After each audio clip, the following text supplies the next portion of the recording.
Hello everyone and welcome back to our channel. Today's topic is very interesting. We will address the question, how can you find out the full name of a GCash receiver or user? So without further ado, let's start. Have you ever found yourself in a situation where you needed to know the full name of a GCash user? Unfortunately, GCash has made its users' names anonymous. This decision was made to prevent scammers from using real names to deceive people into sending them money. To enhance security against such scams, GCash opted to conceal users' full names.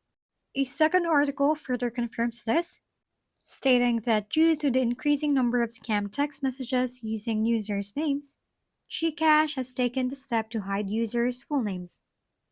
As a result, it's no longer possible to access the full name of a GCash receiver. And there you have it.